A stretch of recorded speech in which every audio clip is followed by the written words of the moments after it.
किया करते थे, उनको पढ़ने नहीं दिया जाता था, उनको बड़े लोग अपने साथ बैठाते नहीं थे, उनको अपने साथ रखते नहीं थे, रास्ते पर चलने नहीं देते थे, लेकिन उनका खेती किया हुआ खाते थे, उनसे काम करवाते थे, उसमें कोई छुआछूत नहीं था। लेकिन रोड पे चलते थे छुआछूत है। आपको बर्तन में ला करके गेहूं चावल दाल घर में पहुंचा देते थे, उसमें कोई छुआछूत नहीं हुआ करता था। पैसा उनसे छीन लिया जाता था, पैसा छुपा हुआ उनका ले लेते थे, धन ले लेते थे, उसमें कोई छुआछूत नहीं था। लेकिन उनके द्वारा अगर कोई बर्तन छू दिया जाता था, कुछ जमीन पर बैठ जाते थे लोग, चारपाई को छू देते थे, तो उनको बहुत सारे दंड दिया जाता था, अपमानित किया जाता था, यहाँ तक कि उनकी हत्या भी कर दी जाती थी। इन सब चीजों से लड़ते हुए, इन सब कुरीतियों से लड़ते हुए, जैसा कि सर जी ने आपको बताया कि पहले लड़कियों को पढ़ने की कोई अनुमति थी ही नहीं। ज्योतिबा फूले, सावित्रीबाई फूले,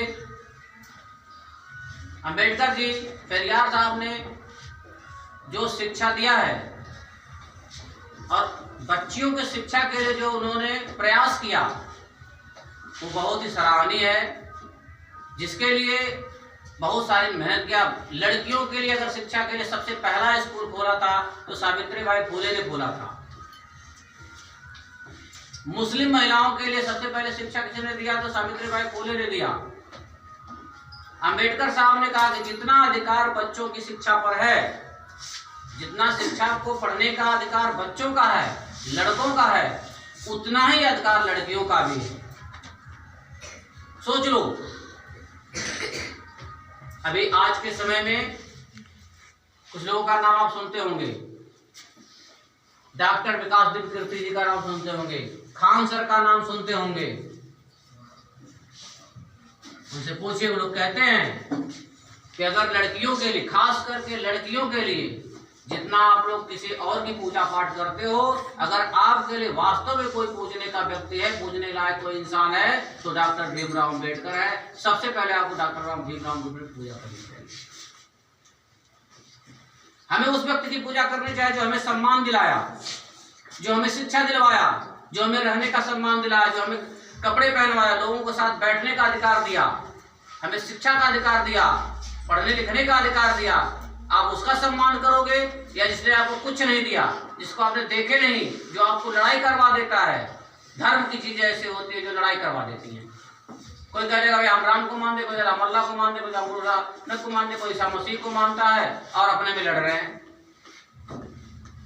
अभी एक शब्द आपने बताया सनी आपको, ये संविधान सभा का वहां पे बोर्ड लगा हुआ था, उसमें लिखा था कि अब दलितों को भी, यानी गरीबों को भी, दरिद्रों को भी, जो मैल कुचले पकड़ पढ़ने वाले लोग हैं, अनपढ़ लोग हैं, उनको भी मंदिर में जाने की अनुमति होगी। उन्होंने उसको मिटवा करके लिखवा दिया कि नहीं, बजट का हिस्सा इनके आरक्षण के अनुसार, इनकी संख्या के अनुसार, इनके शिक्षा पर खर्च किया जाना चाहिए।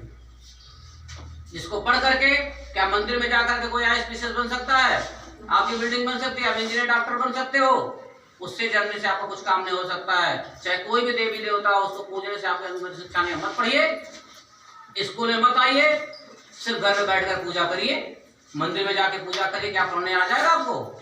नहीं। पूजा पाठ सिर्फ आपके दिमाग को एकाग्रित करने का एक साधन है, एक साधना है।